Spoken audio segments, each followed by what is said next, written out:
I had an experience with the Klan. They came to my house. Are you glad this thing's over? I didn't even call the police.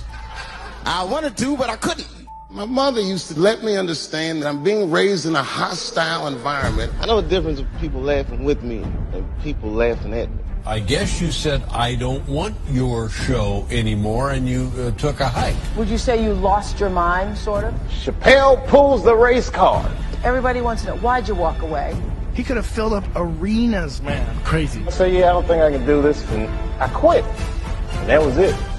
Have you ever had something happen that was so racist that you didn't even get mad? You were just like, God damn, that was racist. I had an experience with the Klan. They came to my house when I was little. It was real scary. They came in the middle of the night on horseback, burning cross on the sidewalk, beating on the door, all belligerent. Come on out, you black sons of bitches! See, me and my brother, we were like horrified. We were just hiding in the closet, peeking out. But my mother, this is a strong woman, my mother, she went right to the door and opened it and gave them candy. From a young age, I noticed people were treating me different. These kids were just so mean and evil, but I didn't understand why they were treating me different. My mother used to let me understand the context that I was being raised in, that I'm being raised in a hostile environment that I have to tame. By the time I was 14 years old, I was in nightclubs, mastering an adult world. It was terrifying. What made you get on stage at the age of 14? The fear of death. When I was in high school, my freshman year of high school, almost 600 kids my age got murdered in Washington, D.C. It's heavy, man, you know. That made a real big impression on me. That and the fact that D.C. is a very segregated city, especially at that time. Statistically speaking, to this day, there's not one poor white person in Washington. There's a lot of poor black people in Washington. And my mother used to tell me this thing, I don't even know if you remember, but you said this to me more than once. You said, son, sometimes you have to be a lion so you can be the lamb you really are. And I told my mother, you can ask her, I said, Mom, I'm going to make it all the way to the top of the socio-economic ladder. I'm a smart kid. My dad takes me outside and he's like, listen, everybody wants to make it and you might not make it. And I said to my dad, well, that depends on what making it is, Dad. And he started laughing. He said, if you keep that attitude, I think you should go. He said, but name your price in the beginning. If it ever gets more expensive than the price you name, get out of there. He was the hottest comedian in the country. Then he mysteriously disappeared. Why Dave Chappelle walked away from $50 million.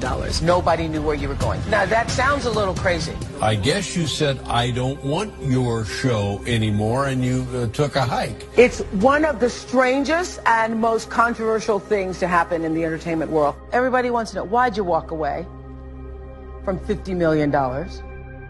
Would you say you lost your mind, sort of? I get a call on my cell phone from Hollywood. They're like, that pilot you did for Fox, looks like they want to pick it up. And I went out and I sat with these people in this room. Yeah, Dave, we really like the show, but well, you know, we're thinking about the girl on the show. I think we should recast her, maybe. And they start using terms like universal appeal. Basically saying they want me to recast the girl with a white woman. I was doing sketches that were funny, but socially irresponsible. Like there's this one sketch we did that was about this pixie that would appear whenever racist things happens. Whenever someone make you feel like they calling you that N-word, but don't say it. But the pixie was in blackface because this was going to be the visual personification of the N-word. But what I didn't consider is the way people use television is subjective. So then when I'm on the set and we're finally taping the sketch, somebody on the set that was white laughed in such a way, and was the first time I'd ever gotten a laugh that I was uncomfortable with. I said, yeah, I don't think I can do this, and so I bounced, man. And that was it. As far as I was concerned, I was done with show business. That was an irreconcilable moment for me, that I was in this very successful place, but the emotional content of it didn't feel anything like what I imagined success should feel like. It just didn't feel right. My house got robbed in New York. I didn't even call the police. I wanted to, but I couldn't. My crib is too nice. It's not that it's too nice, but it's too nice for me. You know how the police are in New York. Soon as I open the doors, they'll be like, oh, he's still here. Open and shut case, Johnson. Apparently, this black guy broke in and hung up pictures of his family everywhere. The hardest thing to do is to be true to yourself, especially when everybody's watching. This idea that what you do in your lifetime informs the generations that comes after you is something I keep thinking about, something that is so much bigger than just ourselves. I've been gone for a very long time. Surprise, it's me. Now he is back with a 3-part stand-up comedy special. We're living in a time where there's got to be a little more cultural sensitivity. And even a guy like me that's just writing jokes.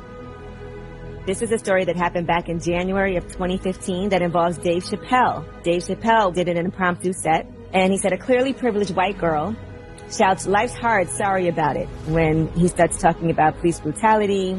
Joy Ellen Nicole came back and said, "I told her to leave," but Dave Chappelle said, "No, bring her back." But he didn't attack her, he didn't yell, he didn't make fun of her. He started educating the crowd on the history of black people and the police.